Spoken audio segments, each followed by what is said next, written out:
Party రౌడీకి ticket ఇచ్చినట్టు కూడా BRS ప్రచారం ఆద్యంతం కూడా దీని చుట్టూ తిప్పారు. నిజంగా నవీన్ యాదవ్ రౌడీనా? మీరేం చెప్తారు? నేను అనేది నాకంటే ప్రజలు తీర్పిస్తారు. ఫామ్ హౌజుల్లో దీపావళి పండుగ రోజు చిచ్చుబుడ్లు కాల్చుకోకుండా సారాయి బుడ్లు గంజాయి కొకైన్తో దొరికిన వాళ్ళు రౌడీలా, బస్తీలలో పేదోళ్ళకు అండగా నిలబడి 10 మందికి సాయం చేసినోడు నవీన్ యాదవ్ చదివింది ఆర్కిటెక్చర్ చదువుకున్నాడు. ఒక ఆర్కిటెక్చర్ చదువుకున్న యువకుడిని రౌడీ అని అనడానికి వాళ్ళ ఆలోచన ధోరణికి అద్దం పడుతుంది. అతను ఏదైనా కేసులలో ఉండో లేకపోతే దొమ్మిలలో ఉంటే మనం అనొచ్చు. కానీ అదే నవీన్ యాదవ్ ఒక ప్రశ్న వేసింది, మా నాన్నను చూపించి నన్ను రౌడీ అనే ప్రయత్నం చేస్తుండ్రు, మరి పాస్పోర్ట్ బ్రోకర్ కొడుకుని ఏమనాలా అని ఒక ప్రశ్న వేసిండు. మరి దీనికి సమాధానం చెప్పినాక ఇక దానికి సమాధానం వస్తుంది. కాబట్టి ఎన్నికల్లో ఆయన్నే అన్నాడు, విధి విధానాల మీద మాట్లాడాలి, సమస్యల మీద చర్చించాలి. మా నాన్నగారు కూడా నాకు ఫోన్ చేసి గడ్డి పెట్టిండు అని చెప్పి మళ్ళీ ప్రత్యర్థిని రౌడీ అనడం ఏంది? ఇప్పుడు సునీతమ్మకు ఓటు ఏమని అడితే మాకేం అభ్యంతరం లేదు, వాళ్ళ అభ్యర్థిని వాళ్ళు గెలిపించుకుంటారు, వాళ్ళ ప్రయత్నం వాళ్ళు చేస్తారు. మా ప్రయత్నం ఏం చేస్తున్నాం, బీజేపీ ప్రయత్నం బీజేపీ చేస్తుంది, ఇండిపెండెంట్స్ కూడా 50-60 మంది ఉన్నారు, వాళ్ళ ప్రయత్నాలు వాళ్ళు చేస్తారు. ఎన్నికల్లో పోటీ పడడం, నెగ్గాలనుకోవడం, నెగ్గడానికి అవసరమైన ప్రణాళికలు ప్రచారాలు సహజం. కానీ దుమ్మెత్తిపోయడమే పనిగా పెట్టుకోండి.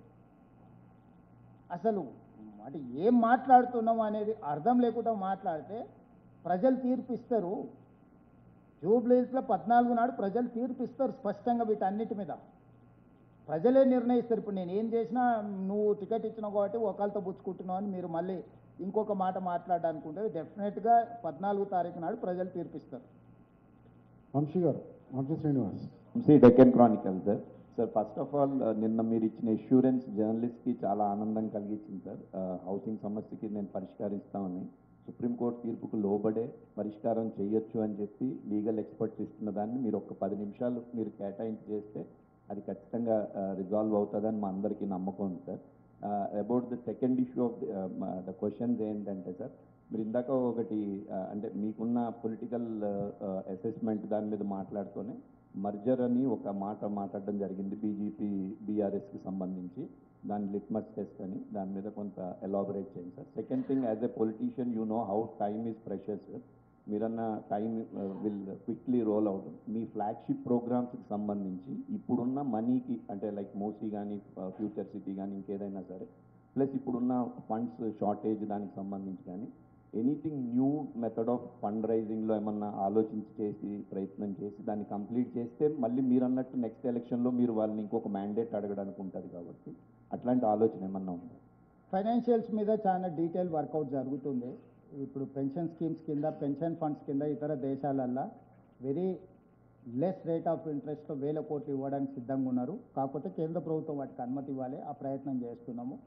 రెండవది సెల్ఫ్ ఫైనాన్సింగ్, అంటే ఆ డెవలప్మెంట్ వల్ల వచ్చే రియల్ ఎస్టేట్ డెవలప్మెంట్ ఏదైతే ఉంటుందో, మనం ఒక ప్రాంతానికి అభివృద్ధిని తీసుకెళ్తే ఆ ప్రాంతంలో ఉండే భూముల విలువలు లేకపోతే అక్కడ ఉండే ప్రభుత్వ భూముల విలువ పెరగడము, వీటన్నిటిని కూడా ఇంపాక్ట్ ఫీజు కింద కొంత మనం కలెక్ట్ చేసుకొని దాని ఒక ఇన్కమ్ జనరేషన్ కింద మూసీ రివర్ డెవలప్మెంట్ ఫ్రంట్లో నైట్ ఎకానమీని ఓపెన్ చేయాలనుకుంటాం. డే లాంగ్ జరిగే సిటీ వేరు, రివర్ ఫ్రంట్లో రాత్రి మొత్తం ఓపెన్ పెట్టడం ద్వారా నిరుద్యోగ యువకులకు ఉద్యోగ ఉపాధి అవకాశాలు కల్పించడమే కాకుండా స్టేట్ ఎకానమీని ఇంప్రూవ్ చేసుకోవడానికి ఇట్లాంటి కొన్ని ప్రణాళికలతో వస్తున్నాం. తొందరలోనే ఆ విజన్ డాక్యుమెంట్తోని రావడం జరుగుతుంది.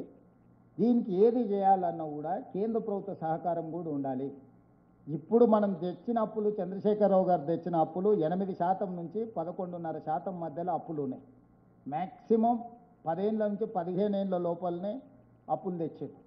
సో మనకి ఓవర్ బర్డెన్ అయిపోయింది. వీటిని 35-40 సంవత్సరాలకు పొడిగించుకొని rate of interest pension funds 2%, 3% కూడా. ఇప్పుడు మెట్రో ఎందుకు పదే ఢిల్లీకి వెళ్తున్నాము?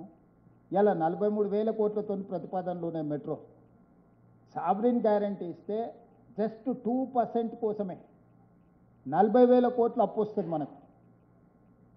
ఈ 40,000 కోట్లు 2%. ఇవాళ ఎలాంటి వాళ్ళు కానీ లేకపోతే మనం కానీ 9-10% రేట్ ఆఫ్ ఇంట్రెస్ట్లో తెచ్చుకున్నాం.